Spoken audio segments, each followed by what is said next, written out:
Hey y'all, what's going on? It is the Coastal Critiques panel. We are back with the Real Housewives of Dubai. This is season 2, episode 1, the VVIP. Let's get into it.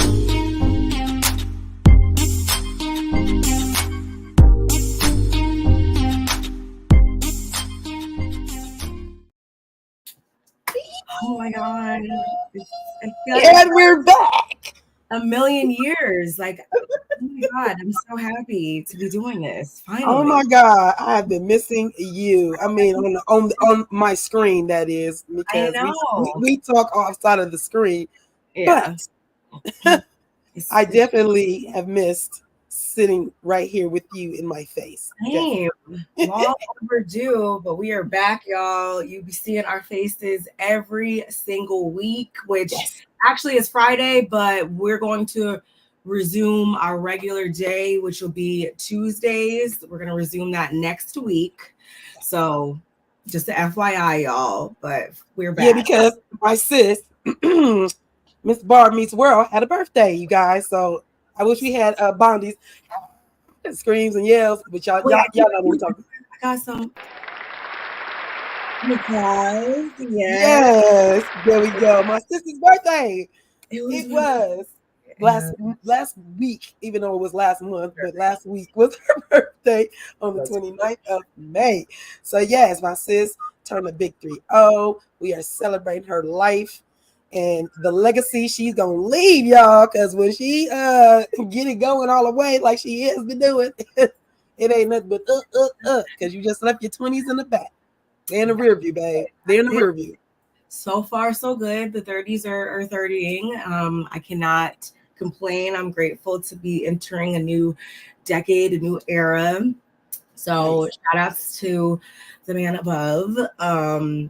It's been nice though, but I am so happy to be back here with y'all. Like I said, it's been long overdue, but I mean, in our defense, the network has been in shambles, so we didn't really have the least talk about, y'all, to say the least. Mm-hmm. And even this season, we're going to be reviewing and recapping this season, but this season occurred like 2 years ago, I'm pretty sure. So it's going to be kind of interesting looking back on things that happened like 2 years ago, even though all the women are now like in a new space, I'm sure.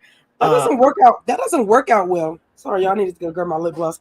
No. Because my sister's her lip gloss is popping and mine wasn't. Stop. But my thing, no, I forgot to put mine on, seriously. I just had put the chapstick on. Excuse me, my cocoa butter. But to your point, I don't know what's going on, and I don't know why they would wait a year. That's so uninteresting. So weird. And, somebody else did that. I can't remember. I feel like it might have been Huntsville. It was Huntsville. DC. Oh, DC. Oh, yeah, it was. It was DC. When they came back a year away, and Winter had already moved on, and for them to have to sit on it, or and let this play out while people are well wishing Winter and Yusuf at the time. I think that was his name.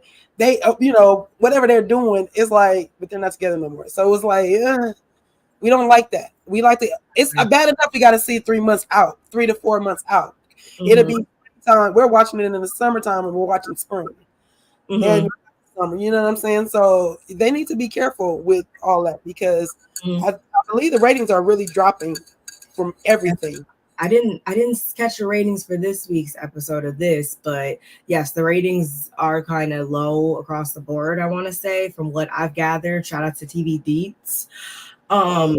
It's different, but I think that they're over there creating, a new model, hopefully.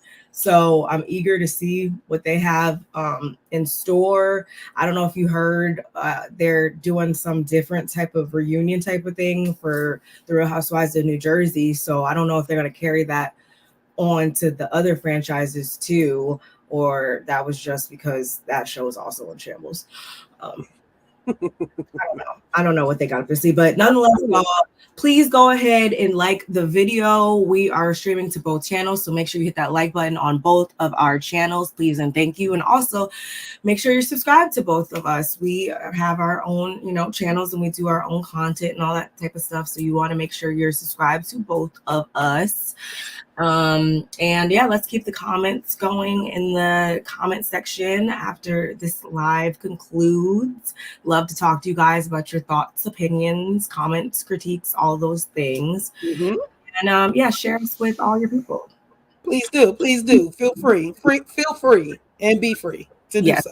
Yes. The replay gang, if you're not able to see this right now, it does not go unnoticed. So shout out to you guys. And we're actually going to start off with, let's start off with the looks. Let's do some looks real quick. Let me share my screen if I still remember how to do that. Okay. It's been a little minute, y'all. Bear with us. It really has. And we're both a little under the weather. I don't know if my sister has her tea. But I do. I'm drinking tea and she's drinking tea. We're both under the weather. So yeah, I got a deep voice, but it ain't this deep. Yeah, I feel like someone is like on my head right now. But yes. Anyway, we're gonna push through for y'all. We're excited to be here. So let's get into these looks. So first we have the most dramatic of them all, Chanel Ayan. Gold obviously is the color, the theme, the vibe we're going for, which I like because they're in the desert and stuff anyway, so it kind of goes with it. I think she looks really good. She has the physique for this as well, being as though she is so tall and stuff. Like, she's giving us a lot of leg. That looks amazing. I like how I like the gown on her. I do. It is giving everything it needs to be gave. Even the little falling off looks soft. Mm-hmm. It doesn't look like it meant to happen. It doesn't look like she didn't mean. I mean, like she did it purposely or she didn't. It just going. She's giving us arm, that little clavicle up here. I love that part. I love that she went with the long straight hair, along with how that leg is out. Like you said, everything is just elongated. Even the I love the split, but the other side even looks great. It almost looks like she's a statue. A statue. Yes, like a Grammy or something. Absolutely. Go on, Chanel Ayan. We're gonna call you. I call you Ayan though. She looks like a doctor. I like it. I like it. Let's go on to the next one. Who we got next? Caroline Brooks. It's okay. Is that? I like the gold on top, but I don't really love that. I wish it was just like the gold on top in that lighter like color or whatever. I wish that was just like flesh tone or like a nude or something for her skin tone. I think that would have been better than that. Like it cheapens it a little bit. It cheapens it just a little bit. The color, you're right. If it would have been flesh tone and she would have been giving us body up here with a peekaboo, that would have been gorgeous. I mean, she's still an amazing looking woman, like beautiful.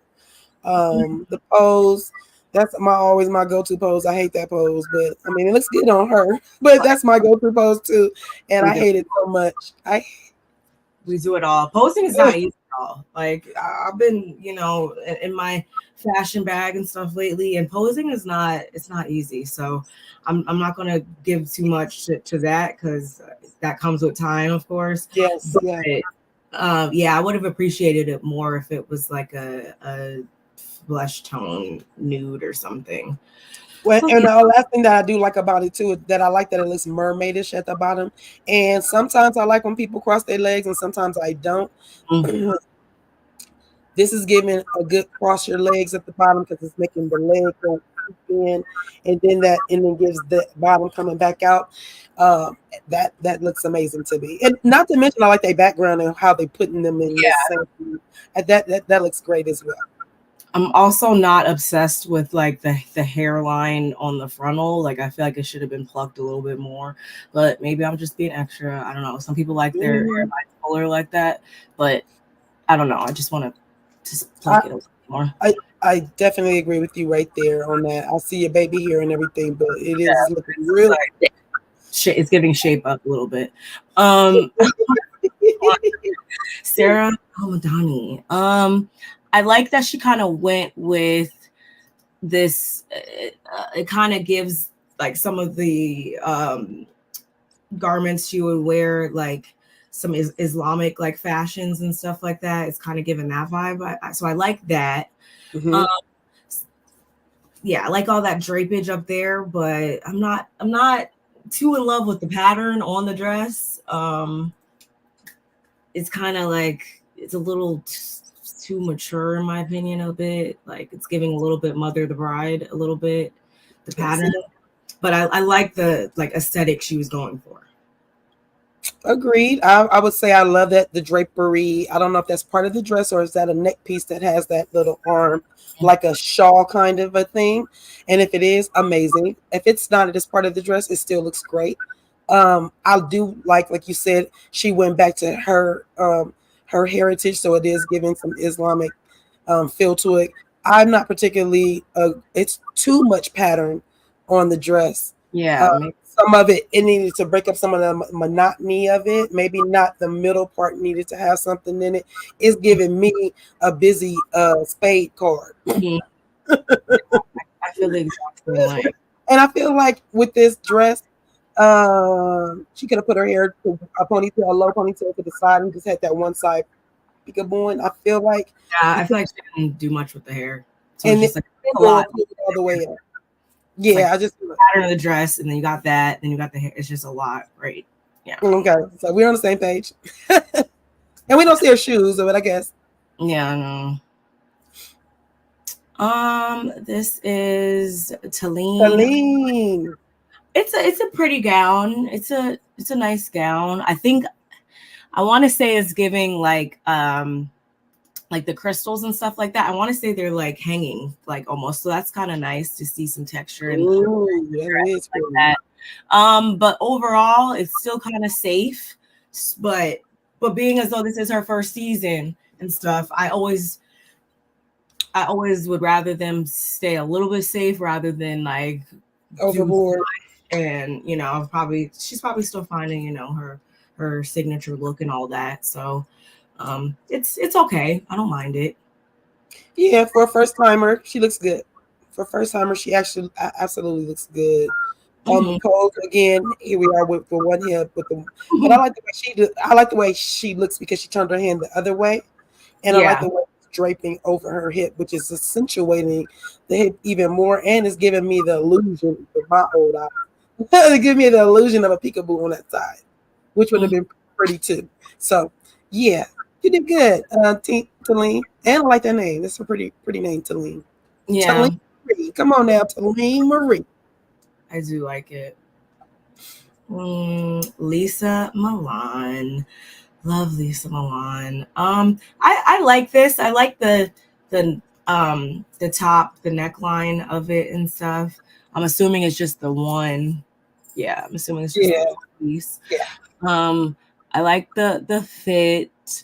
I'm not obsessed with the pattern on it. Yeah, because is that a cow? Huh? I said, is that a cow's face? You know what? I'm not obsessed with it, but overall, I mean, my girl, she looks good. She always looks good in my opinion. Maybe I'm just biased because I like her. Absolutely. She doesn't do no wrong in my eyes either, even as crazy as I don't know what. But body's banging. I like that when we were talking about Sarah's dress, how busy it was. This will be more what we were talking about, seeing less of that brown pattern inside. This is still a lot to be had as well, but it looks better than the other dress. And I love this part. I love a good one shoulder, a neck or something around my neck. I like all of that. Hair is jamming. Yeah. I like it. And Caroline Stanbury. I like that she went with a different it's giving a lot more flowiness, a lot on the bottom. I do like that. Is that The only thing I don't like really is I wish that the middle part, I wish it was just open. Like take that lace out of there. Oh, that would have been hot. That would have been a whole different vibe. I would have been giving a lot of Ah, cleavage, yeah. but I would have actually liked that without, and maybe I would have liked her with the updo instead of a bob. Like she could have kept some tendrils The there. little wispies, yes, honey, I see it. I'd rather see her put her hair up, but I do She's got a like lot of material. The material, because she has a lot of material on the hair up, and it's like real cute. everything down versus she should have had something up. But I do like that she went for a different silhouette other than like a bodycon, a fitted look. At first I thought this was a pantsuit with a like a cape around it, which I was really feeling because I like stuff like that. But I'm a woman of a particular age, so that kind of stuff, like, I like that. I was trying to see if this had pockets. It looked like one hand was in a pocket, and then it might have. Yeah, so if it has pockets, I'm definitely loving that lace. Yeah, it should have been a little. If we're gonna have it, it should have been a little bit more sheery. And I do like the flow of it, and it's making her look young. She looks young in the picture. Yeah, I see she got a facelift. If I'm not mistaken, she definitely has. Looks good. Yeah, it does. Everybody's been getting facelifts lately. It's been working. So. Oh, we haven't met her yet, but I didn't even know we got another one. Yeah, this is a friend. She's a friend, Saba Yusuf. I hope I'm saying that right. Haven't been introduced to her yet. But, I wish we could have got it. We always standing, yeah. But it's definitely giving. It's giving me like Wonder Woman, honey, goddess. Woman, being like she's in charge of the girls, the commander in charge. Like that's just kind of what it's giving. I like it. It's like gladiator-ish a little bit, gladiator goddess. I like that. I do too. It's different from what I see, but I like the material. I like the gold. Yeah, I mean she looks good from what I can tell. It's not something I would probably wear, but yeah, shout outs to her. Yeah, I like this lacy part of it. Whatever that thing is doing, and then that other part laying on top of it. I like that. I like the little peekaboo of, because that is a sash or whatever that goes around her. That looks amazing. I would like to see it standing up, because I don't know what the black thing does once it gets to the mid part of her fupa, her stuff, and I don't know if it goes all the way down. It doesn't look like it goes all the way down because it's not at the bottom of the dress, but I'll definitely go with the gladiator princess. She almost looks like she's in a costume for Halloween, but a bomb costume. Don't get it twisted. All she needs is a little sword coming out, so she could just pull it out from behind her, or a little baby bow and arrow boot. Let's go. I love her hair. Like, it's giving me old school Wella Boston hair. And y'all don't know nothing about that. Shout out to the older dolls in the building. But that Wella Boston hair, it used to be the commercial, and everybody in the commercial hair always just flowed like that. And Farrah Fawcett would wear hair like that, and best believe California Cutie wore her hair like this. I definitely wore my hair similar to that. So I'm feeling all of that. And I like that little poop right there. Yeah, I like that. I'm not mad at it. Yeah. Hello. They look good together. As a collective, they look good together. But y'all, okay, while we transition over we're gonna go over the taglines as well. I was like, wait a minute. I thought the new girl was in there. I was like, wait a minute, they're standing up. Hold on. Oh no. Y'all 2 days early for what? we changed the date. Sorry, y'all. If you're like wondering, we were originally supposed to come on Sunday, but we changed the date. I did yesterday. If y'all trying to keep it in this week. Yeah, I'm like, what is she talking about? We're 2 days early. Come on Sunday. Sorry, you gotta turn your notifications on so you know when we up here. I'm sorry. Cousin, thank you for joining us. We love you always. We sorry. These taglines, y'all. If I still remember how to. Okay, let's share. It's been way too In a long. little minute, y'all. Bear with us. Yeah. Okay, let's start off with Caroline Stanbury. The only thing old about me, darling, is my money. This is on brand for her. I mean, okay, I guess. I guess. Like, I don't really have much to say about it because it doesn't really give too much. You know why I don't give? You know why it doesn't do anything? Because everybody on this show has money. So when you brought up money, you killed your whole vibe off. You needed to come up with something more clever to your maturity. That's what you should have did. Something different. Like, I mean, I'm just saying. Ooh, girl, now you and then I was thinking the same thing. I was like, old money is generational wealth. I feel like she would have old money having these issues building this house right now. Not that I don't think she's having like financial issues, but at the same time, when you got that coin, it makes things work. Obviously, shout outs to Brooks. You see how fast she was able to get her place up and running. Whatever. If you got that money, you can get things done. So, just saying. Yeah, okay, whatever. Moving on. Sarah. In the land of excess, I find my riches within. Okay, it's giving. I see what angle she's going to take this season, and I was a lot more moved last season by, I feel like, her story and stuff, but I feel like I need to see more from Sarah. So this tagline is kind of just giving what she's going to give during the season, I feel like, which is just about like her and her own personal development and her own like self-care journey and stuff with all that, which I'm not knocking whatsoever, but we still need to see there needs to be a little bit more drama, I feel like, with her. Absolutely. The tagline is out of 1 out of 10, I would give this tagline about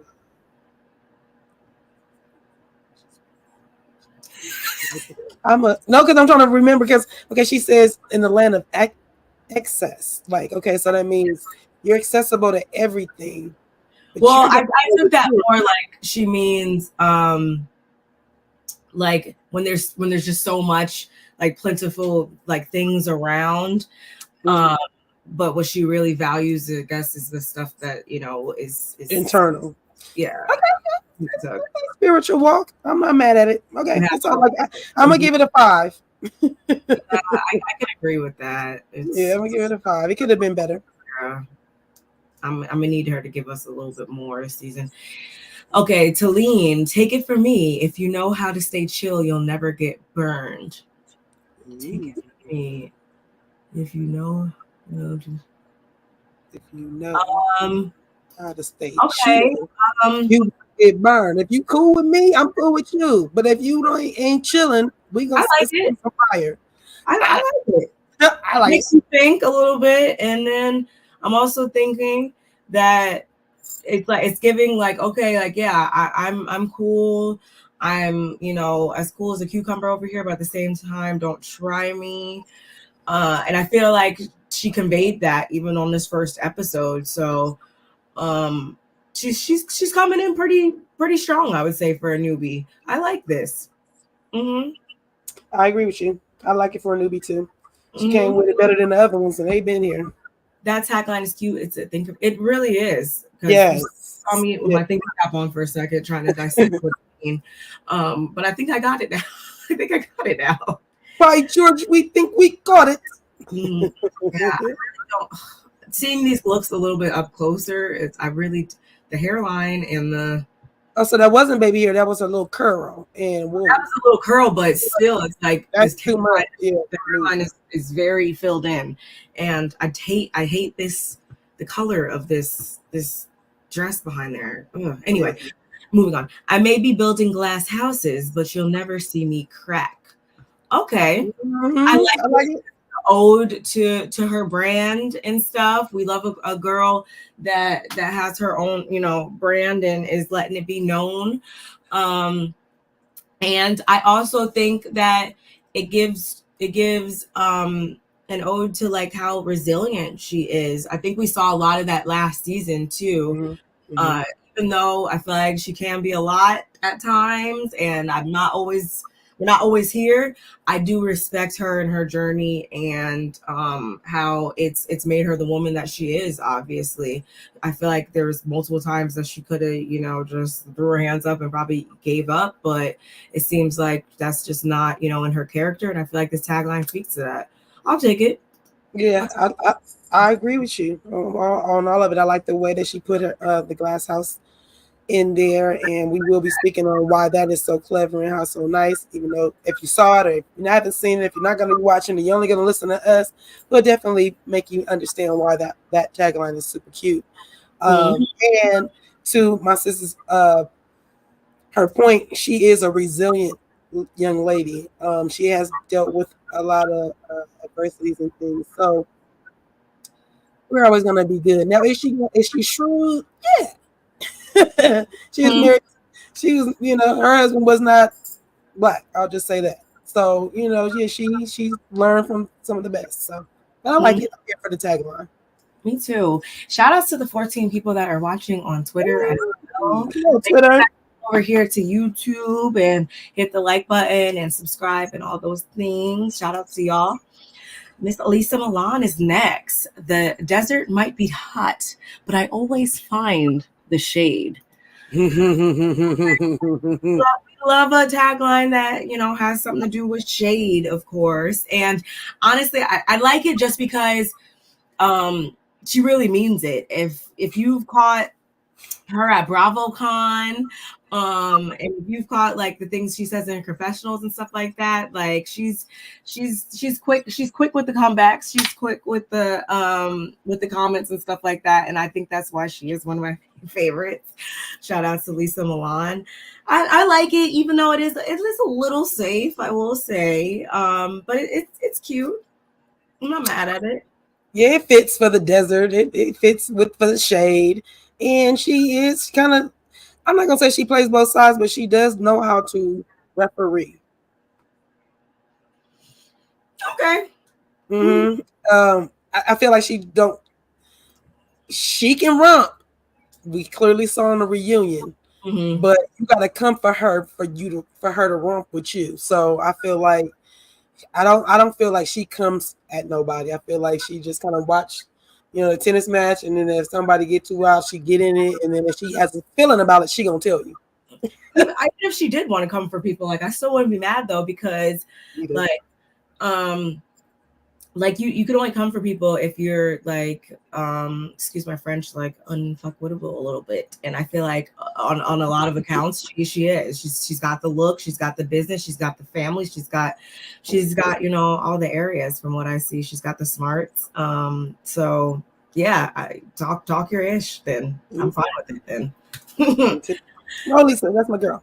I do. I really like Lisa. Chanel Ayan. If you're jealous of me, that's okay, honey. I would be too. That's such an Ayan thing to say. It is. And maybe I'm already kind of revealing my hand a little bit with y'all right now by my reaction, but I do need her to come with something different a little bit. It's giving like a little gimmicky, the whole Ayan thing. So I think again, this tagline speaks to that, and it's just like, okay, girl, like we get it. You think that you're like this and that, and I'm not knocking you. Like I am all for the self-confidence. Like again, talk your ish, but it is kind of like, okay, it's getting a little old now. Like show us something else. So I agree with that. I hope that what they were trying to do last season with getting deeper and trying to find out why she is the way she is, hopefully we go back to that, even though, when we discussed today, she has a tough shell. I feel like she hides behind all her clothes and the wigs and all that stuff. So to your point, gimmicky to a certain degree. I just think it's she's hiding. she's trying to make herself this big. Like my confidence is way this big when we kind of know it's not. Yeah, So it's not your confidence, and nobody's still not saying you're beautiful, you're a model, all that stuff. But that doesn't mean that when you get behind closed doors that you don't fall down and have these things go on in your head and things that have happened to you, that's not bothering you. Because like I said, last season she tapped into something that we'll discuss in a little bit. But yeah, I feel like it's a hiding space for her. It's a hiding place for her to get in those clothes and do that. Yeah, I can understand why you say that, and perhaps maybe that has something to do with it. Because I just need a little bit more substance. Like, it's cool, like, to joke and to say things like this all the time. Like, that's fine, but like I still need that substance also behind it. Like, it should be as much of that.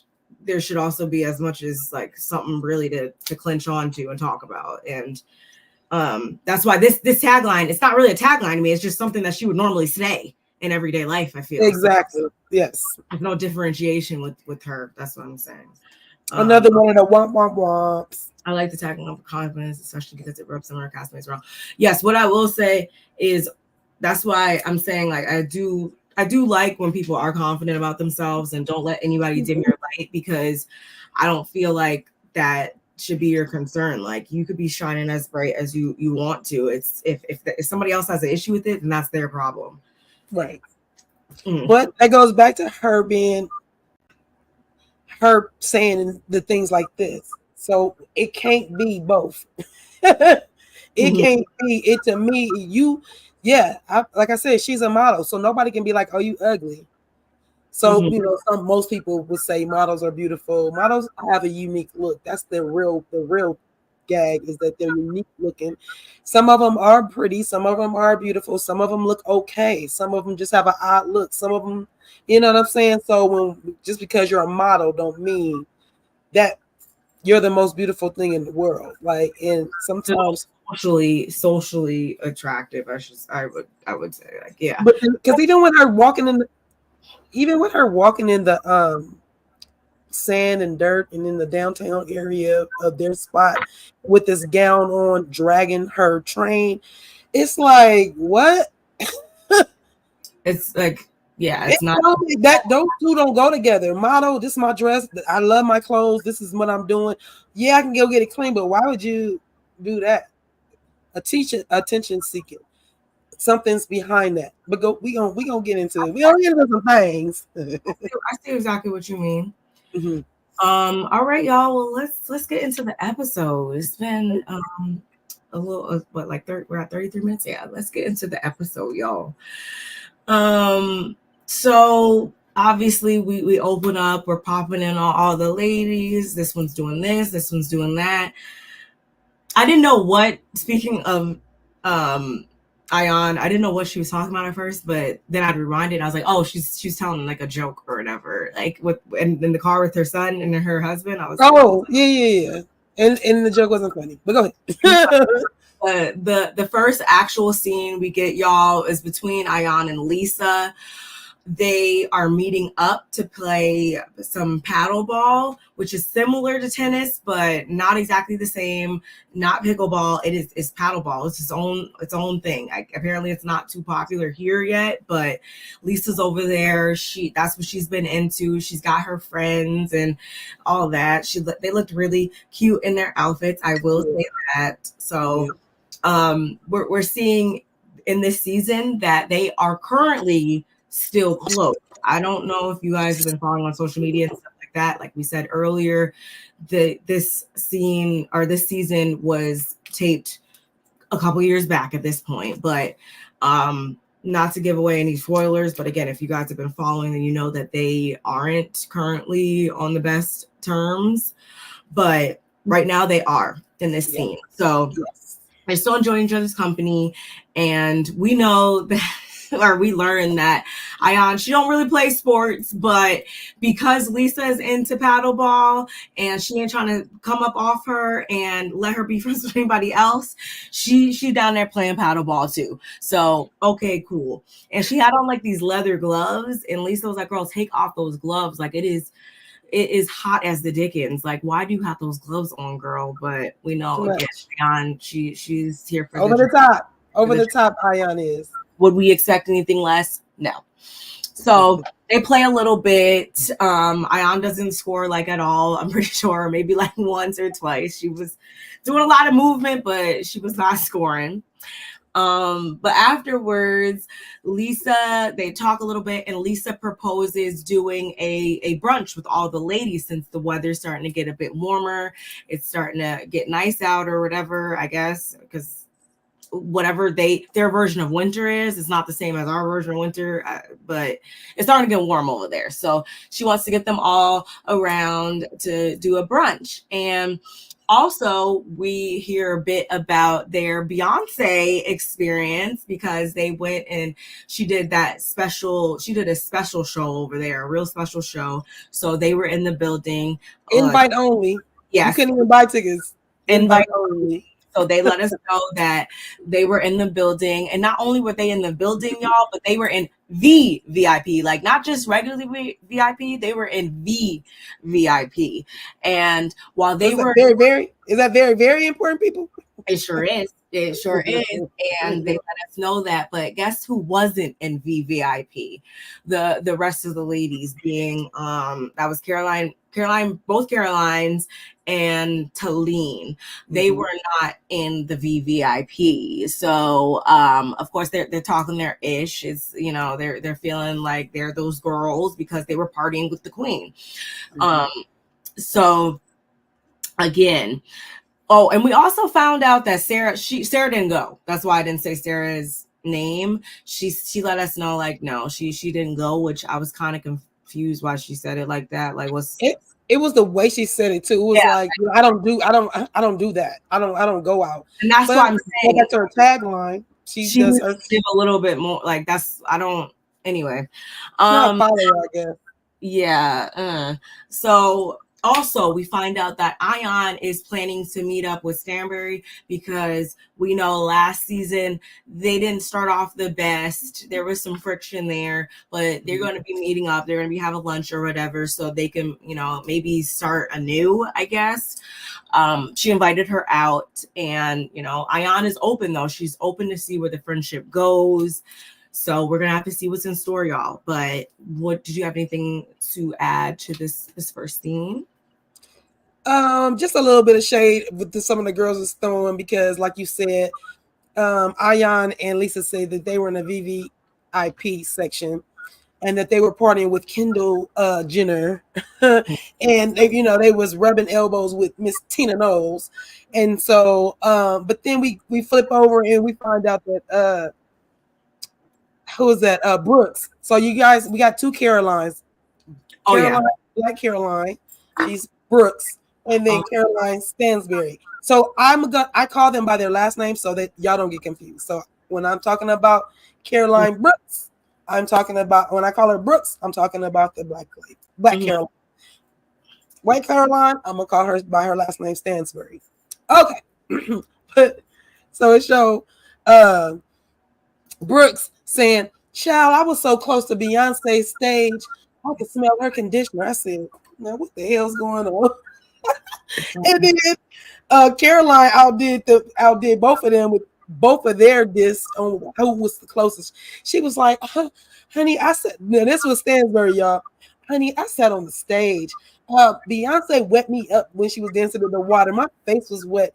And she was like, and Lisa and Ayan, they were about a block away, and they showed them with binoculars and the one little binocular. I fell out. I said, "Now y'all cold for that." So that was funny to me. I think that all I had for that scene. Yeah, that's it. I just want to add to that part. Okay.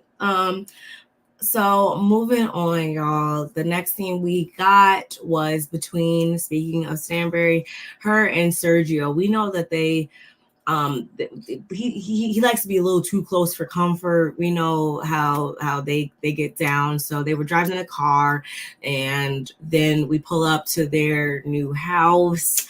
It's still being built, and we saw last year that they were embarking on that journey, and it was supposed to be done being built a long time ago, but it still is not, apparently. They've been married for 1 year at this point. She says sex is getting less, but he is still clingy nonetheless. Okay. Again, they're still not in their new home. So currently they had to move out the apartment, I want to say, and they're living with her best friend, Michael. She says it was only supposed to be for 2 weeks, but it's now been 12 weeks. And one of the things that this friend said that he didn't want them to do while under his roof was have sex, which anyway, okay. So again, although the house isn't done, Caroline does take the time to reflect, and we look around and see, the progress and everything. And she even brings up how, in the beginnings, we talked about this, I think, last season, or we saw them talk about this last season, I should say, that it takes a lot to even be able to build in Dubai, to actually purchase property and stuff like that. Like she says that to even get the mortgage, she had to do an EKG in the whole nine, just to make sure that she wasn't about to keel over at any minute. So she talks a little bit about that. And we also talk a little bit about how Sergio still wants a baby. If you guys watched last season, if you guys are familiar with them and their relationship, they do have an age gap relationship. He's, I don't know how old he is, in his 30s at least, probably, right? Or early 30s, mid 30s. I don't know. He might be around your age to keep quiet. The way he acts, he might just be 30, 31. Wait. Sternberg, she's 56, if I'm not mistaken. Oh wait, it says she's 48. She's 48? Yeah, I'm like, she is not older than me. What is going on here? I thought she said that. I thought no, Ayan said you are 50 and being funny. Like, I thought she was serious. Yeah. I thought she was in her 50s. That ain't no 50-year-old woman even thinking about. Ain't no 50-year-old woman thinking about having no kid. Like, I thought she was. They toying with it. They've been together she's 40. How old? 8. 48. I thought she was. They've probably been together for like almost 2 years because they've been married 1 year. So we're gonna bring that back to like 46. The fact that she was entertaining it then, I was like, girl, child, please. I don't know why I thought she was at least like 50. No. I don't know right. Not 56. My bad, y'all. My bad. So all the way up. He is my age. He's 29, but he's born in 94. What did I tell you? Y'all know, yeah. I'm like, he around your age, because that's the reason why I'm not gonna say his sex drive is high and he wants a kid. That the brain is like, he's young, but he likes, he's mature in the brain, in the area where he know what he wants. He want a kid. He know his wife is old. He like, I get it. That I still feel like this is one of those things that they should have. Not saying they don't have it down packed, but I really feel like they should have got a firm understanding of how that whole thing was going to go when they got married, because I feel like it's a lot of him being like super eager, and then she's always like, yeah, this is the last thing I'm thinking about, and I'm like, no, like she's definitely the deflator sister. She like take the pen and just let fizzle everything out. Next thing, and I'm like, that's cool and funny and all, but like, no, like y'all really should figure that out, because that's something I would tell anybody, any couple. But that's a big gap. I'm sorry, that's a big gap. My son is 29, and she's 3 years younger. She's 3 years younger than me. It's a 20-year difference. Which I mean, it would be whatever if it wasn't us getting snagged on this whole baby area. Yeah, that's the problem. That's where. But we'll talk about it. And speaking of that, she did do IVF last year, so they do have one male embryo on ice currently, and that's just where we are with it. I mean, that's That's good though. At least they have that. I wasn't get a surrogate, right? Yeah, I just can't. I ain't got no kids, obviously, as we know, but I can't imagine being in her shoes right now and being like, yeah, we about to start up. She's talking about sending one to college. No. Right out here to UCLA. I say, go on, girl. Over. Like, that wouldn't be for me, but teach your own. Me. Moving on. Or do you have anything to say about that? No, we already kind of discussed that. I don't like the way she still puts her husband on the back burner, even when she was texting. Now, I will give her credit. She was texting, and he was like, "Honey, are you listening to me, honey?" And she was like, give me a second. So I tell anybody that knows me, if you see me on my phone and I'm texting, please don't talk to me because you're gonna break my concentration. I am having a conversation in my head while I'm texting. So if you come and talk to me, you think I'm listening, you're sadly mistaken. So I understood in that moment, but I also understand that she kind of cuts him off. She kind of not disrespects him, but she kind of cuts him off and sons him. She sons him, and I don't like that. Don't son your husband. I don't care if he is younger than you. Don't son him. That just shows you how old stand by you. I think it's because I've been thinking about, I don't know, maybe I was thinking about Jersey or something. I don't know. She said 56. She took her all the way to on the other side of the room. I was like 56. Like I literally didn't even. She didn't say 55. She didn't say 52. She didn't say 50. She took her on the other side. I don't think she looks bad though. I don't. She got her facelift and everything. She clearly got her lips. Seems like she feels confident and stuff. I just for some reason thought she was in her 50s. I just feel like have a baby and get it over with for your husband, because you're getting older, your patience is getting thinner, and guess what's gonna happen when she had a baby? She's gonna be the kindest, sweetest person, and it's gonna calm her stupid weird down, because that's what's gonna happen. And she don't want to be calmed down. That's what the problem is. She knows she ain't gonna be able to be out and do everything, and you will. It don't, the first 5 years, stay home and with your kid until the baby can go to school. And when the baby go to school, then you can pop out and do what you need to do. Might not even take that long. You guys got money. Y'all got babysitters, nannies, doctors. Anybody can come. Child, get the boy's baby. Stop playing. That's all I got to say on that. Yeah, I mean, you knew. In a house, it's amazing. It's not like she didn't know that this was on his mind when they got married. Like, this has been on his mind since before y'all got married. We saw last season. So you shouldn't have married him if you was gonna do that. And the other thing is, Michael, best friend, BFF. Yeah. Let me tell you something. Not only am I gonna in your house, not only am I gonna do that, but what you're not gonna do, or you won't hear me. But I'm sneaking around, because that's the best ever when you sneaking around. Bro, let me tell you something. I'm sneaking around. I'm all up in your bathroom. I'm not in your bed, but bruh, I'm doing it. Yes. If I'm gonna do it with my kids in the house, you a whole grown man. I'm definitely doing it with you in the house. I wish I would not. And the fact that this young man who is 29 years old is being married, that he knows that they just got married. Like, maybe no.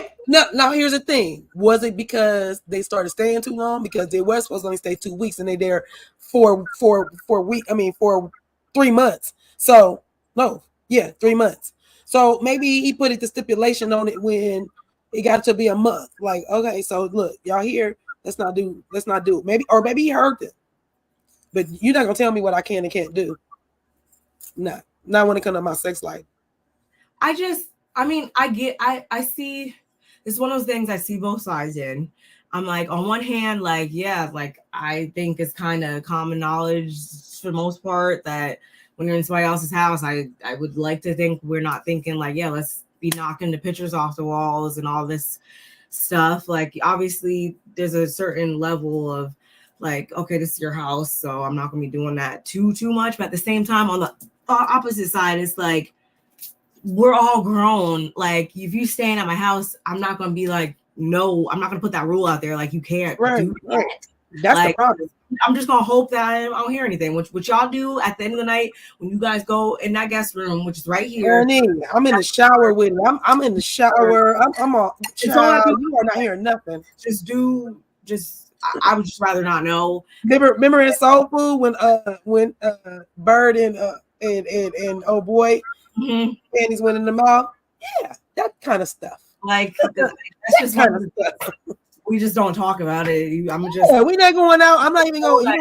I'm actually gonna still have an attitude, like I'm still living with you. I'm gonna walk out like I haven't had no sex at all. I'm gonna act like I ain't had none. Like I feel like that's kind of giving hater almost. Like I would never say that to my friends. Like just don't let me hear it. Anyway. So the next thing we get, y'all, we have Caroline Brooks. She is in her new salon space. We love to see it. It's called Glass House. We saw the makings of what it was going to be last season, and we are up and running, honey. We are serving the clients. We are getting them in and out. We are plucking and tweezing and braiding and doing all of the things. So we love to see it. She's being the boss lady. We were there. She looks right at home, and we learned that it's now been open for 3 months, and they already had their grand opening. Everything is going well. Speaking of the grand opening, though, she did not invite Lisa or Ayan because instead she would rather have people there that are actually important to her. Okay. All right. Yeah, it is. We caught that. So we have a couple flashbacks of her, talking about getting the space ready and everything, and talking about she wanted it ready in 6 months. And I have to say, my hat is off to her. She got that place up and ready in that time span. So my hat goes off to her. So a couple of y'all that could take notes from her, shout outs to Sheree, Ashley, and Giselle. Y'all probably could take notes from Brooks over here because she actually got her stuff up and running in the nick of time. Just saying. Anyway, also keep in mind though too, a lot that had to do with it, I'm sure, is that her ex-husband was her contractor, so they were working together, and that actually helped them to kind of form some closer family ties and actually help them as a family, because she even said herself, like last season and previously, she wouldn't have even let him in the gate to her home, but because they went through this process together, I guess it's helped kind of bond them a little bit more, which I mean, not to negate anything that occurred in the past, but if they found it in themselves to kind of come back together and are now able to coexist better and co-parent better and all those things, then I always love to see that. So that's just where they are with it right now. And then we also see him come in, and she was complaining about the toilet being broken, and he was like, it ain't broken, what are you talking about? And it was kind of fun seeing them bicker about that back and forth, but it was a good scene. Hey, it's still Queen B. Thank you for joining us, and thank you for joining us, LaBree. We appreciate y'all both for being here, honey. I started laughing when I read your comment. That was funny. I was like, I didn't even see that. Very quietly. You was reading, sis. I was like, my bad. I didn't want to pull it up and stop what you had going on, but that cracked me up. I said, and then I thought about this too. That's why I said it depends on all on the balcony. That would be on the island in the kitchen. Like, I don't even feel like I don't expect you to be doing that in my house, but I'm also not stupid. Like, I don't think Stansberry even that type of person though. She don't look like she be getting it in every day, every other day. Not that she does or does not. I feel like he brings out that youthful, that fun, that playful, softer side of her. It is kind of cute seeing them sometimes together and stuff, and seeing their dynamic. It does seem like they have fun together. So I do feel like at moments they probably do get down like that or whatever. So if that's what he meant, I can understand. But if you're just like on some, here's your chastity belt, y'all are not having any type of sex up in here while I'm here. Like, let me hear one, like it's not happening. If that's what he meant, I'm like, that's why I said we need more content on if he said it at the beginning or the in the middle of or whatever. I don't know if he did or not. However, all I'm saying is Don't do that to grown people because that makes them want to go have sex even more. I'm about to really go get it in now. I'm about to sneak in your closet. I'm about to go do that because none of you didn't piss me off. Made me want to go to the common areas like Ranton said. That's what I'm gonna go do because you didn't make me mad. Because don't do that to me. And then I love the Glass House. That place is amazing. Zoran is her ex-husband's name. I do like that they found, a common ground, something that we've been trying to get happening like on Huntsville and things like that. So, when you see somebody that is in like the same field and see it work, even though they were at each other's necks, that we got growth, that they, at some point, like it's like your kids is there and all this other stuff. So I'm glad that they found a common ground, and I'm glad they're co-parenting together way better because nobody wants to be arguing with your ex significant other. It's annoying at this point, especially when you're not with them. It's bad that you argue when you're together. I ain't with you. I ain't making love to you. I'm not kissing on you, and I'm gonna argue with you. No, I'm not. Not I said the cat. I'm not arguing with you. I'm sorry. I'm not. You're not worth me arguing because you're my ex. Mm-hmm. If anything, we can get off the phone. We can agree to disagree, but we're going to get off this phone. We're not about to sit here and argue. It took a long time for me and my ex to get to that point. That's why I said a long time ago, I thought Martell and Mel was going to get to that point because at some time, if somebody grow up, it has to happen. But another story. I think, no, and again, y'all, we're not saying that you should just allow anybody to disrespect you or like you should just sweep certain things under the rug, because I do feel like there's certain instances and certain situations and stuff that happens that sometimes there's just no coming back from. But if the two people are able to find it in them to come back together and reconcile or whatever, then that's always something I'm gonna celebrate.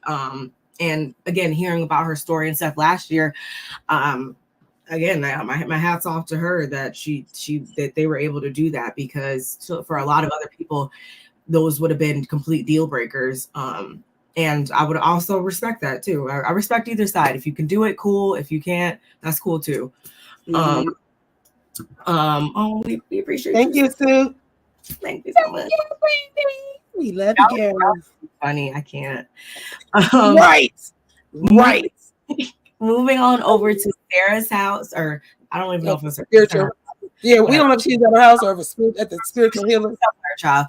Moving on over to Sarah.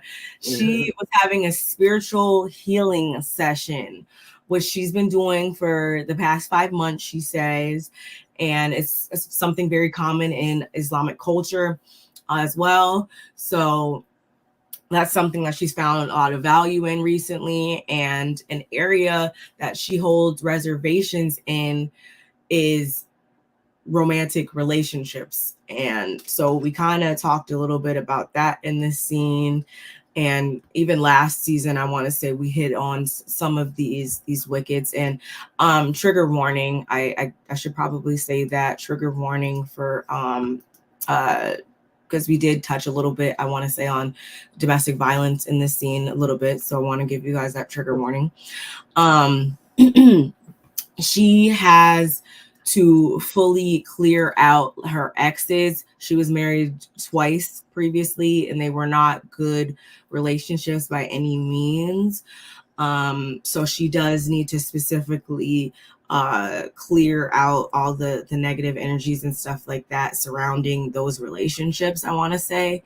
Mm-hmm. And she does let us know that she is ready to find the love of her life. She says she clearly she's seeking partnership, or she wants to have a partner. But at the same time, she's very cognizant of the fact that she doesn't want to bring anybody in to her life and her son's life, because he was the one that was there seeing her go through the highs and the many, many lows of those previous relationships. So she's very protective of him in that regard, which is totally understandable. Her one ex, he put his hands on her, and while the other one was a cheater. So again, those were not good relationships for her in the past. So she's kind of going forward thinking like, okay, you know, I don't want to repeat those patterns. Like I don't want to, you know, pick the wrong, for lack of better phrase here. She doesn't want to pick the wrong person again, which I mean, I can understand why she says that, but those are things that you need to take a lot of time to heal from. So I understand why she's at this point in her journey with all that, after being mishandled repeatedly by a partner that, you know, you trusted and that you had a child with. I'm assuming one of those exes is the child's father, I'm assuming. Probably. So she has a lot of stuff that she needs to heal from and work on. And we saw that in the scene. I'll give her kudos because she's thinking about her son in this moment. A lot of ladies, a lot of people don't think about their children. They just, you know, I want companionship. I just want to be happy. I just the whole broken record. And they don't take their kids into consideration. And like she said, she don't want to put her son through more trauma because he's been through trauma watching any of the things that you just spoke on. To witness that is not cool. So so I commend her for really putting her son first and thinking about him, and the fact that she's seeking some type of healing. So, she's doing something. It might be out the box, it's been working because she said she's been doing it for like 5 months, right? Mm-hmm. Right. So, she's getting something out of it. Maybe it's what she's putting into it as well, but she's not fine. She just needs to make sure that she's healed. And once you know completely that you're good, there's no even reason to entertain talking about I shouldn't say that. You can entertain it, but like you can make they say write everything you want and then put it under your pillow, like a vision board and stuff like that. So if you really want to make that happen, since you're in the spiritual realm, maybe you should write these things down so you can manifest the man you want on top of while you're doing the healing. But to be trying to get your healing done and turn around and be like, but I'm looking for a partner, it's like, or doing that, I feel like it's like they should just be completely independent of one another, because I feel like you're gonna still always in the back of your mind. Not saying you're only doing it to get a partner, like no, but at the same time, if you always have that in your mind, then too, it's gonna, like, you should just be completely focused on yourself in those moments. I feel like when you're on that journey, and maybe I'm saying that because I've always been one of those people that's very much like let it find you type of person, or like I never really am somebody that's advocating to go like actively seek partnership like hardcore, because a lot of times when you go looking for stuff, like the stuff like not it. Even me personally, like I wasn't out looking for a husband when I met mine or anything like that. I was focused in my own world, and literally it just kind of happened. Trying to, and I think that's because all the times before that, when I was like looking for somebody or putting my love life so much at the forefront of my life, it didn't end up well at any of the times. So like be open to it. There's nothing wrong being open to it, but just I never feel like you should put so much stock in just that one area of your life, because there's so much areas of life that are just so rewarding and just as good. But I do understand her point. But at the same time, I don't want to see. This is not the only thing I want to see from her though, and that's why I was trying to get at when I was talking about the tagline. Like I don't like. Because she kind of about her healing journey the whole time. Yeah, the holistic one that's just like so over here and not like on the drama and stuff like that. When it's just like, again, one of the big reasons why we watch this show, like I'll say it, I don't care, is like we do like to see a little bit of the drama and the shadiness, and like we like to see a little bit of that, obviously. So she needs to go to clock in when she needs to clock in. That's all I'm gonna say. Put up Mims comment. He is so good. Hey Mims. Take over. What? Okay, that's different. That's different. I can't knock you for that.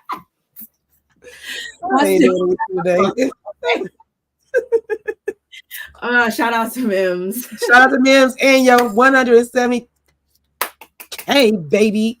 I know you're going for that 175, baby. You on your way. You're gonna be at 1 million by the end of the year for sure. Hey, come on now.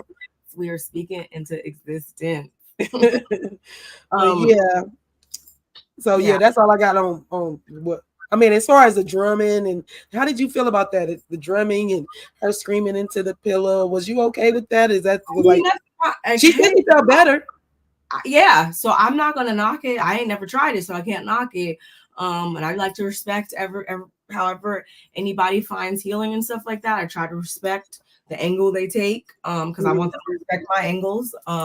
For me, it's more of just a more talk therapy type of thing for me when I'm needing that type of healing. But for her, I hope she's obviously finding value in it. So good for her.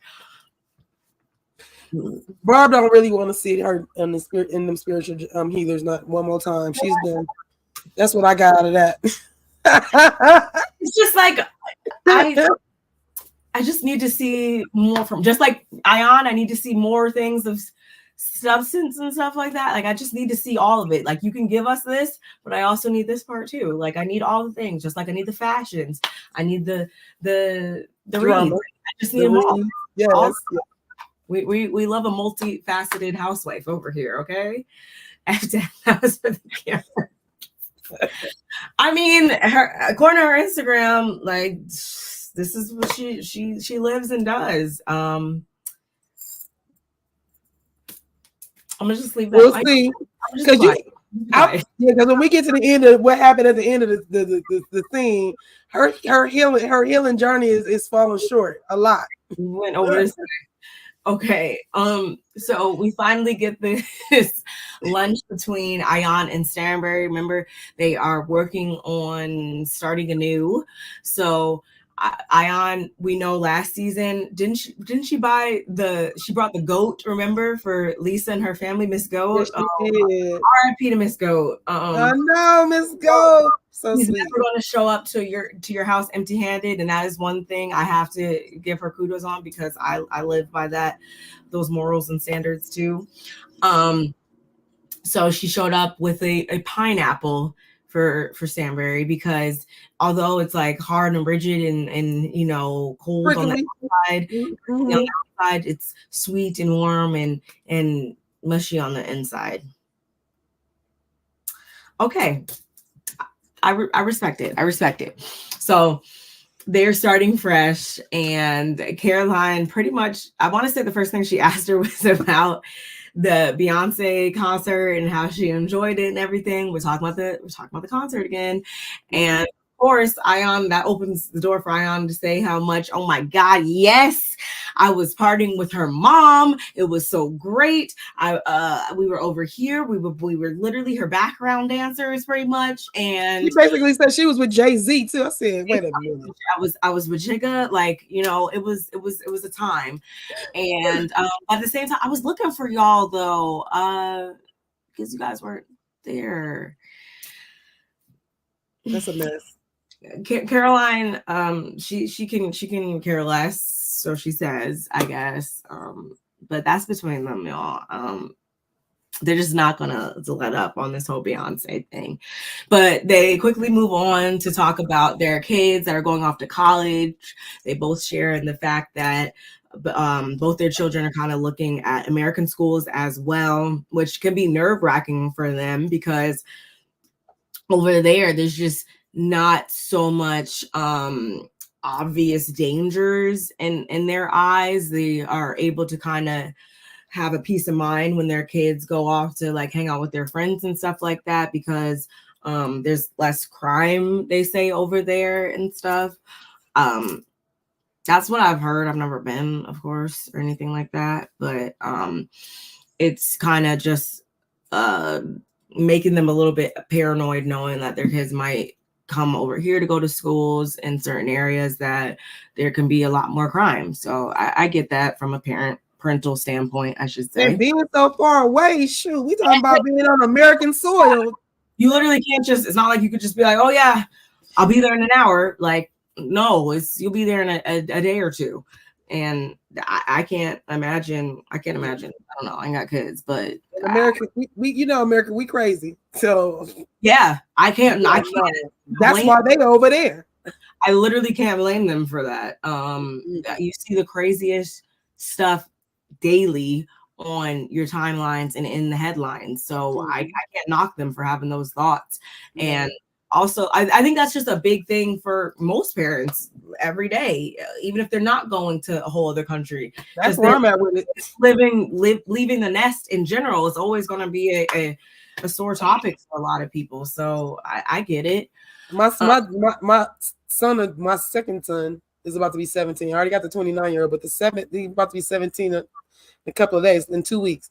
So he goes out and he be doing this, girl, I'll be worried. We shared locations and all kind of stuff. And he just in my neighborhood. My neighborhood is not like super bad. I'm in the high desert, so it's not that bad, but I still worry. I worry a lot. I cannot judge you on that. I get it. So Ion, again, she goes on to say, like, she's been very sad lately, and Caroline, of course, is throws the shade kind of a little bit. She's like, what could you be sad about? You just were partying with Beyonce. That was funny to me. But Ion's like, no, like I opened up last year about my FGM story, and I was, attacked because in her culture, they don't talk about that, which, interesting. Where have we heard that from? Anyway, so she got a lot of backlash from that. And I didn't even think about that when she was talking about it. I mean, that's crazy. Yeah, because we thinking she's getting it off her chest. It's helpful. It's shedding a light on it. Nobody knew she was gonna get backlash from that. It's crazy. Ayana is the star of the show, but she does a lot of extra because she doesn't have any money. Would her comments be less palatable? Oh, I said that right. Without the accent. Wait, she doesn't have any money? Ooh. You heard what Sarah told her. You do it with the accent for me, man. You wait for that. That's what I mean. Like, it's just kind of like that. That's why it's giving gimmicky or whatever. But at the same time, I don't know if you guys watch Roni, The Real Housewives of New York reboot. Her cousin Uba, like, that's another thing. Like, she was over there. She kind of was given not as dramatic and stuff like that, but she didn't feel. I feel like she didn't give that much substance either. When there was things in her life that I feel like we could have been talking about more, that had a lot more substance. So that's just what I like to see from them. I like to see, you can be funny sometimes, but like, don't let that be all of what you are. Like, we could talk about your big over exaggerated 30-foot gowns anytime, but like, what are you going to give me for the rest of the 49 minutes that we're here? That's all I'm saying. When my kids were young, my granny used to say, today they are on your lap, when they grown, they're on your heart. Oh, yeah. That's true. That is true. Yeah. I'll let you finish. Which this is good though. This is what I mean. Like, we want to see more of these parts of their lives and stuff like that. The things that we can empathize with and stuff. I can only empathize so much about 30-foot gowns. Anyway. So going back to this scene, again, she got a lot of backlash after she shared her story and everything. And more specifically, the person who she opened up to about this, aka Sarah, was the same person that went to the media and told them that she was playing victim. It's crazy. And so now she's unsure of how to navigate it. She's unsure whether to talk about it more, talk about it less, or what to do. And Stanberry was like, that was very, inappropriate of Sarah to do, and she was actually shocked to know that she would do that. But at the same time, don't let this silence you. I would talk louder, is what she told her, and I was like, that was actually good advice. I Very actually good advice. Very good advice. I then they talked about, you know, the ages and how she dimed her out last year and everything. This is probably why again I said 56, because that was just too funny to me. And I want to say, yeah, that was pretty much it. Yeah, that was funny when Ayan said she might be older than Stansberry because she found out her mom was 80 by her teeth. She thought her mom was like 65, so she's like, "Well, shoot, my mom. If you count back, my mama couldn't have had me at this age, probably." That's true. Oh. You know, I always think about that when on other franchises and stuff like that. I always hone in on like, we ain't never seen that person's house, or we ain't never seen this or that. We had never seen that person at work. Like certain things we do clue in on. So that's a good point, ma'am. Thanks. I did not think about that, but that makes a lot of sense. And I don't know if you had did that purposely, but we did get to see Lisa and her 3 little kids almost, you know, playing their little soccer and how they're about to go into their little.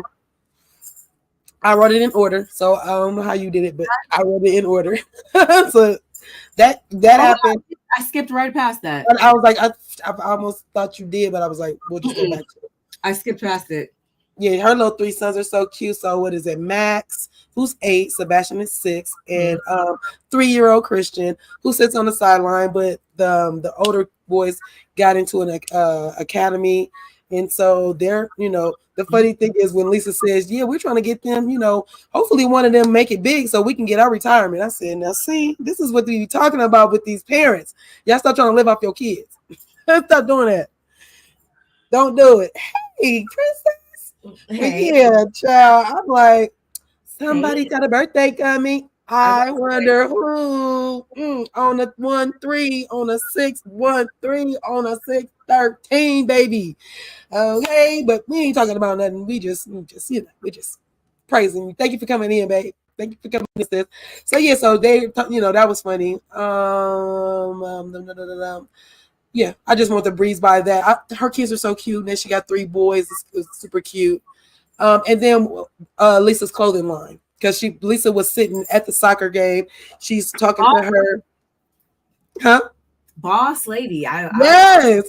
So she pulls out her laptop and get with her creative director and stuff, and she's rebranded and revamped her Mina Rose clothing line, and she's added some new things. So and she said that her fashion is going, you know, more editorial.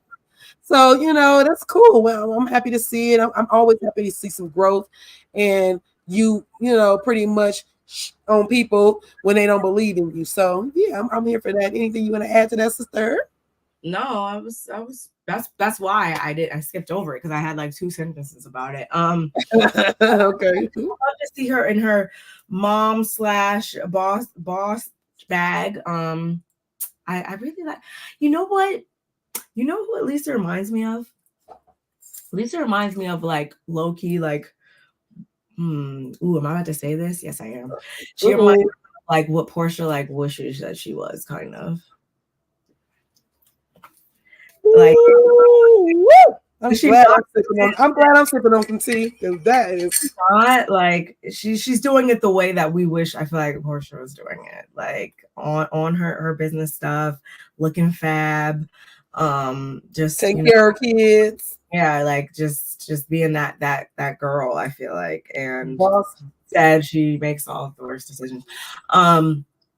That's a read, and that's facts. That's just what I thought about the other day when I was thinking about her. I was like, maybe that's why I liked her so much, because she's actually. Oh, we're talking about that Portia wish she was like Lisa and had that the how Lisa is bossed up. You know, she had the soccer game, you know, soccer practice with the kids, still on her business and doing her stuff. We seeing her, like she said, she got a lot on her plate. So she got so much on her plate, she got to do stuff at, you know, she multitasking.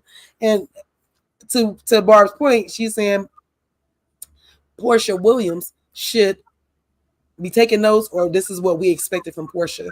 years ago. If you guys get what I'm trying to get at. Mm-hmm. I kind of agree.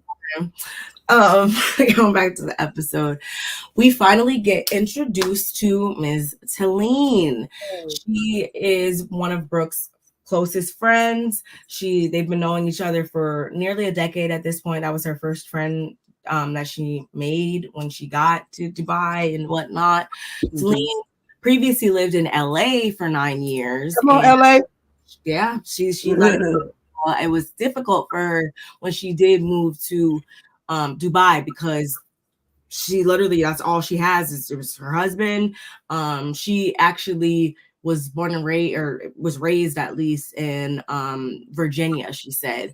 And wait, I lost my part. Yeah, she her background is in music. I don't know if we find that out here, but no. Yeah, we do. She said she went when she moved to LA. She started. She got signed to Jamie Foxx. Mm-hmm. She opened up for Christina Aguilera. Yeah. No. She said how did I put it? Because she did say something about. Oh, I think she opened up for Christina Aguilera and she opened up for Sting. But she was like, I don't want to be a name dropper. Woo wop. I was like, girl, you already did it. It's too late, guys. It's too late. You dropped all the names you could, girl. But like, I wasn't even mad when she did it, honestly. It wasn't a floss. It was like, this is how we did. Yeah, like that's your personal life journey. Right. So they talk a little bit and they talk about how, Lisa invited all the girls to a pool day, and Brooks lets us know that apparently Stanbury had called her the morning after Beyonce to let her know, like, she was basically watching Talene like a hawk, and she clued in on the fact that Talene at one point, I guess, was so drunk that she like fell over and all she saw was her legs in the air, booty holes and cooters. Thongs. Yeah. We're all over. And Sammy was just like, how is that fun? Basically like pointing her nose up at her, I guess, about it. I put that exact word in my that's exactly what I put. Got her nose stuck up in the air looking down at everybody. I said, coming after Talene, or that's how Brooks felt. And she's like, she didn't appreciate that because at the end of the day, she's always going to have Talene's back. Like, that's her girl. Like, they really are friends in real life. And from there, my only thing with that is, if that was the case, Brooks, why would you not nip that in the bud right there on the phone? Like, why are we even needing to hear about like this on the other side of you saying like, oh, next time you see her, you're gonna bring it up or whatever? Like, because all I'm saying is, if somebody was to call me up right now and was like, oh yeah, Cutie was out here with her legs in the air and her thongs out, and I think that's pretty trashy, and da-da-da. If anybody got my phone and thought that they were about to say that, like, it's gonna be trouble. They're gonna know where we stand right then and there. Like, that's nips in the bud right there. So I'm not understanding why that wasn't addressed right then and there. Were you just like kikiing with her in that moment? But didn't Stansberry say that? She said that. She said you was kikiing and why you didn't say nothing to me. Like, basically what you said. That's never the type of person I am, y'all. I'm never gonna come back and be like, oh yeah, what you said earlier didn't rub me wrong. Like, no, I'm gonna say something now. Or like, that goes for anything in life. Like, you should just always, I feel like, speak up in the moment for the most part. Like, there's very rare situations where not speaking up in the moment is better. But something like this, I feel like if that's really your friend and that's your ride or die for real, then you should have addressed it right then and there. Because now I'm looking at you sideways because it's like, oh, well, it was cool in the moment, but now that we're filming or whatever, now you want to make it an issue or something. Like, not only that though, the fact that even like Stansberry did this last season where she took something so small. That part. Okay. That's pretty much what I was getting at. that part, Mims. That part. When it comes to Stansberry, I don't like the fact that she was playing on the phone with Talene. I mean with Brooks. They was having a little whatever, and they had a little. She said whatever. I don't like when she came to Talene and was like, "Yeah, I saw your ass in the G string. Excuse me, I saw your ass in the G string." And then Sergio, I saw you with JJ, and I'm like, that was when you do that. That's that thing you did last season. You did that exact same thing and got in your feelings. The same, you got so in your feelings because Sergio was talking or said something how pretty somebody was at the table, and oh God, why you do that? So for me, when Stansberry did that, I said, "See, this that thing you doing, you passive aggressive, because my thing is this." Oh, and now here's the other thing. Oh, Sergio saw you with JJ, and he loved it. What? What are you talk? What? Your husband saw my stuff and he loved it. What do you say to somebody like that? I was just like, Talene, if you don't check her right now in this moment and tell her what you mean he liked it, and her response was, "Well, I'm glad I had got a wax." What? For your husband even y'all have a conversation about JJ, that's a problem. You having a talk with Brooks, trying to kiki about it, and you really have you are feeling a way about the fact that I got drunk, I'm having a good time, and in your words, probably, I'm not saying she said this, but sloppy drunk, because that's what, when people are having a good time, you either having a good time or you're sloppy drunk, one of the two. So in Stansberry's eyes, she's a sloppy drunk. In Brooke's eyes, she's having a good time. And even in Lisa and them, everybody's, oh yeah, they're having a good time.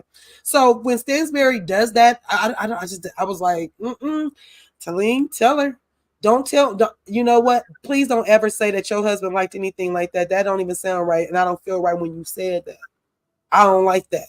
And not only that, I don't think that's your real true feelings. You don't like that your husband would tell. Did your husband tell you he loved it, or are you saying it? You know he loved it. Like, what are we talking about right now? Just my opinion. That made me mad. I was like, oh no, I agree. We're not gonna do that. That's not what we're gonna do. Not with my husband, and not about me, and not you trying to check me and then pass it over like, oh yeah, he saw you have a JJ and he liked it. What? And you sitting here checking me because you saw my ass too? So which one is it? You checking me because you saw it, or you checking me? Maybe you shouldn't get as drunk. Maybe you should calm down. Maybe it's a different way. I don't want people to be talking about you. There's a way to do it without doing what you did. Just saying. I couldn't even say it. Just saying. Stay nasty. Come on, that part, Mims. Confused. I was so freaking confused the entire time. Yeah,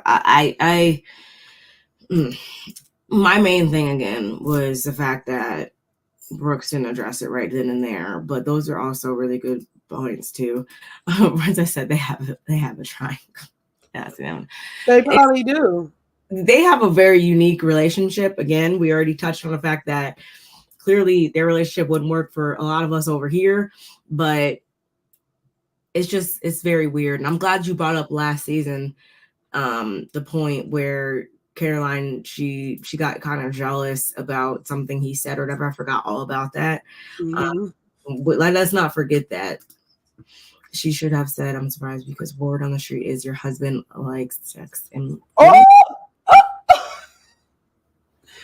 I can't with you, Mims. I'm not gonna do it with you. I mean, I feel like you on your channel when you pull up what's my guy's name? Oh, I can't even think right now. But when you pull up some booty butter, something like that, every time you pull this comment, I'll be peeking like, what is it? Stop, cut it out. that would have shut him down. No, that's I'm not mad at it. That would have shut it down quickly. Everybody mouth would have been open.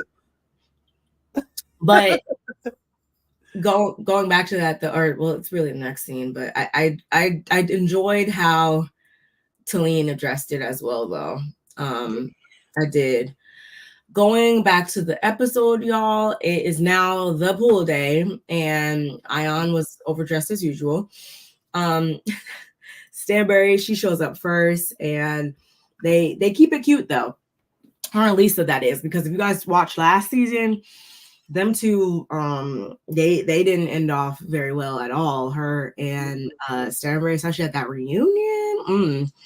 So they are also going to be starting off anew because they started off on the wrong foot. Lisa's like, maybe I misjudged her, but then again, only time will tell. And Stanbury is like, see, you always gotta compliment me and take it, snatch it back.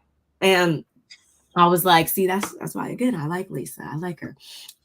But they are going to start anew, which I did enjoy that because I felt like most things last season, for the most part, I want to say, and it's not to diminish anyone's feelings. I don't think that any bridges were burned beyond repair last season. So I'm glad to see that everybody was willing to come back and try again and stuff, because we can't say that about some of the other franchises, obviously. And we don't need not one more franchise that is divided. Good God. Like, we don't need it. So I'm glad that everybody is willing to film together, talk about their problems, come back together and try it again for the most part. So again, the other ladies that show up, everybody's talking about their men or husbands or whatever, and until Brooks was like, well, what about my husband or my man? She said something. I was like, oh God. Which actually brought me up to another point, which I'll talk about in a second.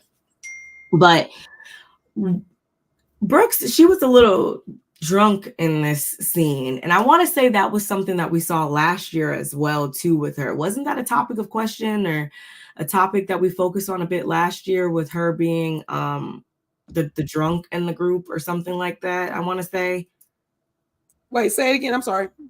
Brooks, didn't we kind of touch on like her being drunk a lot last year or something? Yeah. She got girl because she drinks before she goes to the party. Remember? Yeah, that's what she goes. That wasn't the first time we clued in on that with her and her drinking or something. So, y'all, this is where we talked a bit more about Celine, her background and everything. She's Armenian. Again, she grew up in Virginia. She has a singing background. As we said before, she did kind of name drop a little bit. She threw out, Sting's name, Christina Aguilera, Jamie Foxx. She's worked with all these individuals. So again, when she got with her husband and decided, was it going to be him or touring and doing music and stuff like that, she chose him, and she's not regretful whatsoever. It was well worth it, I guess, in her opinion. And she doesn't talk about it in this scene, but I've seen on her social media, she does have 2 daughters, if I'm not mistaken. She has 2 little ones. So she's a family woman. And then we dive into a bit more Beyonce shade and the whole concert and the VVIPs of it all. And Ion, she was the one that brought it up again. But she also brings up how Celine's cooter and booty holes were in the air. And I was like, see, now why did you bring that up? That was just shady. But again, this is Housewives we're talking about, right? And this is where Celine then turns to Stanbury and she's like, yeah, so what was it that you were saying about me or whatever? Like, what was that about? I heard through the grapevine. And Brooks is also there supporting her friend and saying, it wasn't even like a bad fall. Like, it wasn't even like that. I think Stanbury is just trying to humiliate Celine, and like, I don't appreciate that. And Stanbury, she's like, I've never seen Brooks like this, 1. And 2, like, that wasn't even how I approached it. Like, that's not even cool. But you right now, you're on 100. Because last time I checked, we talk every day on the phone, and that was not brought up at all. Like, you were laughing, like that was not even the case. So what is it that you're doing right now? And then Ayan, she starts getting emotional because she's like, it's like hearing what she's doing with Brooks is the exact same thing that Sarah was supposed to be doing for me and stuff like that. And we see how that turned out. So then now we're talking about Ayan and Sarah's issues, and Sarah jumps in and she's like, that's never what I said. Like, I didn't turn around and call you a victim or anything like that. Like, that was not even the case. And Ion's like, yeah, you did, right? Like, when you decided to stab me in my back. And then Lisa jumps in, if I'm not mistaken, and she's like, why did you call her a victim? And finally, Stanberry, she's like, okay, enough is enough. I'm trying to enjoy my bread. So you guys need to go over there and talk one-on-one, because that's always, a classic thing on these housewives shows, where it's like, okay, we can't really ever talk about things that involve two people in front of everybody, because a lot of times people try to either dogpile or too many people are talking and we never actually resolve anything. So they go off and they talk one-on-one, they being Ion and Sarah. And again, Ion opens up about how she felt betrayed and whatnot after the interview that Sarah did. And Sarah, she's like, I felt hurt as well, because you're the one who was saying that I was broke and had zero businesses. Right. So I was like, ooh, okay. And again, meanwhile, back at the table, Talene, she's like, to Stanberry, like, so are we good? And Stanberry was like, have it, like, it's fine or whatever. And it's giving very much like Stanberry having like amnesia, or her thinking that she like didn't have an issue, because again, Brooks, they talk every day. This was never brought up as if it was a problem before now. So I think she was like low-key blindsided a little bit in her, or let her tell it. That's her variation of the story, I feel. And again, things over here then with Ion and Sarah getting a little heated. And I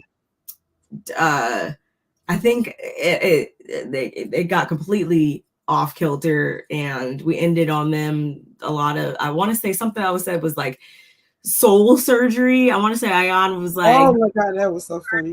Something, and you don't cut people that didn't make you bleed, and it was a lot of stuff getting hurled back and forth. But unfortunately for them, they weren't able to resolve their issues right then and there. It was basically, we're throwing our hands up at the air and our air with it. We're over this conversation. They rejoined the table, and they still got their faces twisted up. So yeah, that's kind of where we are at the end of this premiere episode, y'all. Yeah, it was a good beginning. Can you hear me? Yeah, let's unpack. Yeah, because my computer froze, but I guess I was able to at least put because I'm looking at it on YouTube. So I see my picture is up on my screen. It's me and you still up, froze. So anyway, when it came to Stansberry, I kind of agree with her. Why are you Brooks? Y'all talk every day. Why are you treating her like that? Are you showing out for Talene?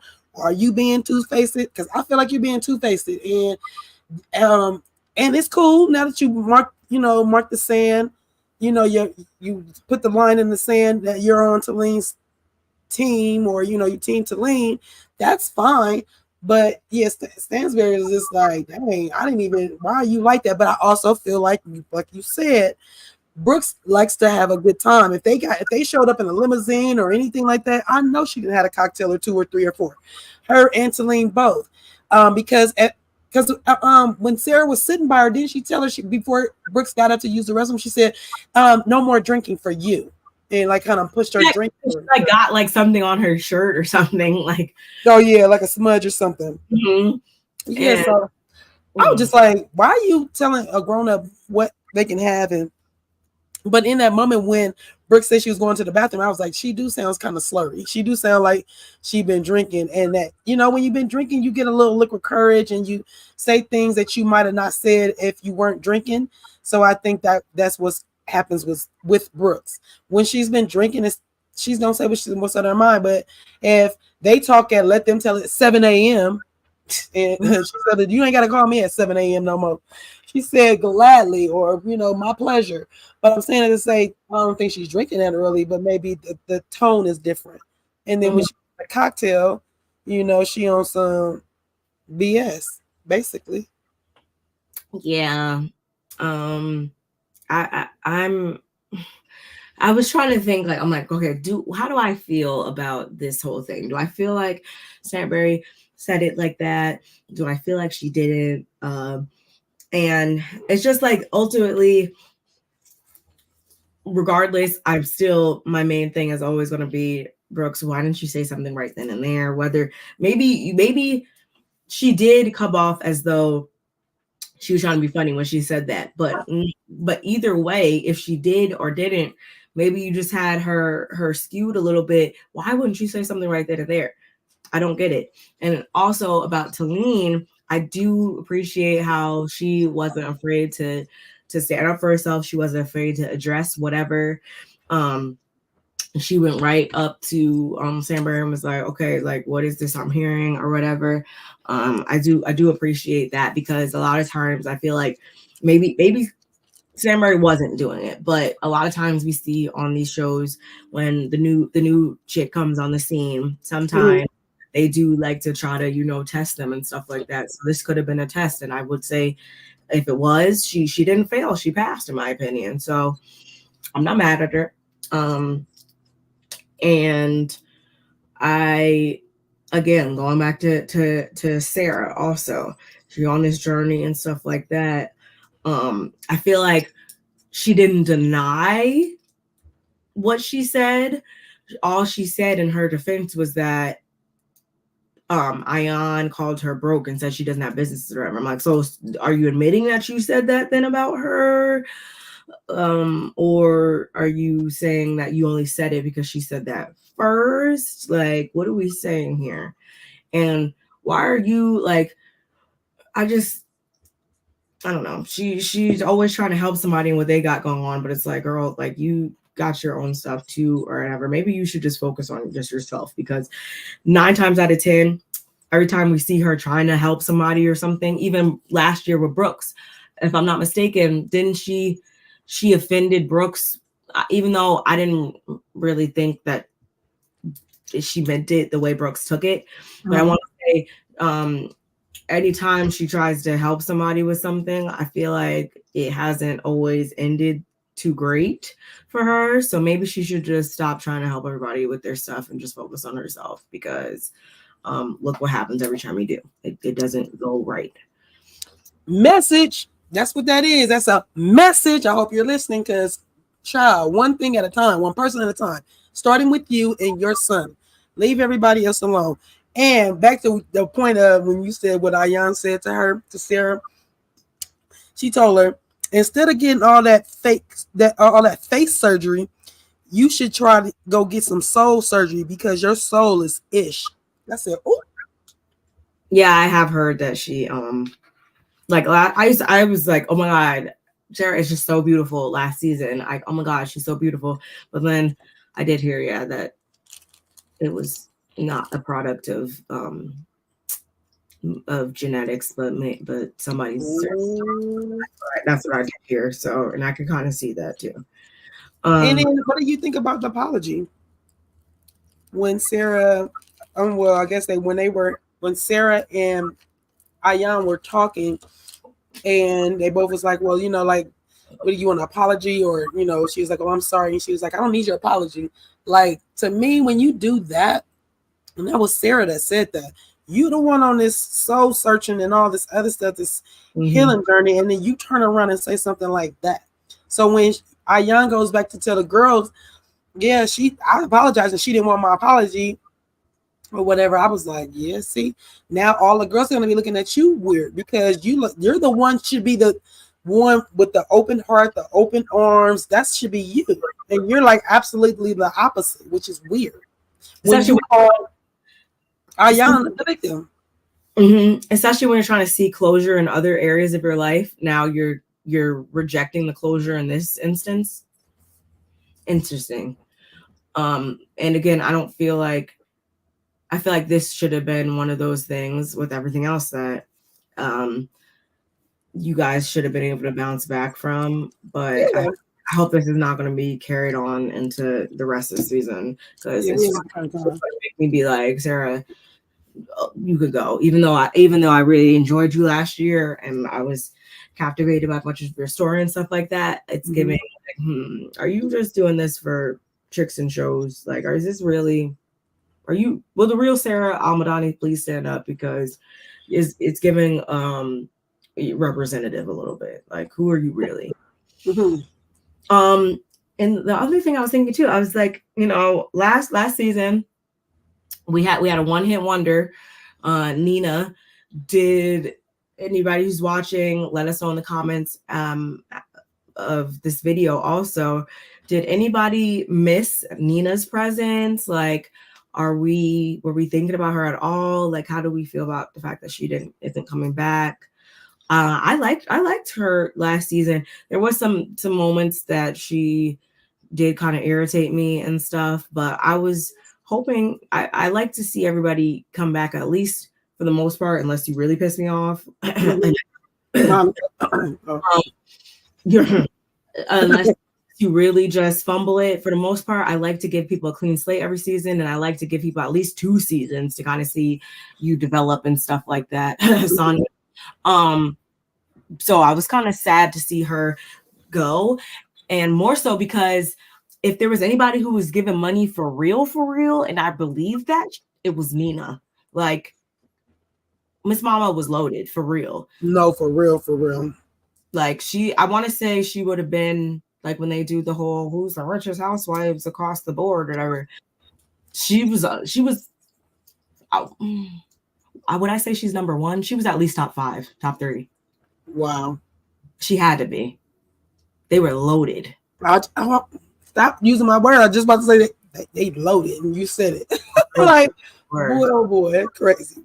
I mean, so she really didn't need the show or whatever. So never that surprised when people don't come back. But I won't say like I missed her so much in this episode, but it still was bittersweet to see that she only did 1 season.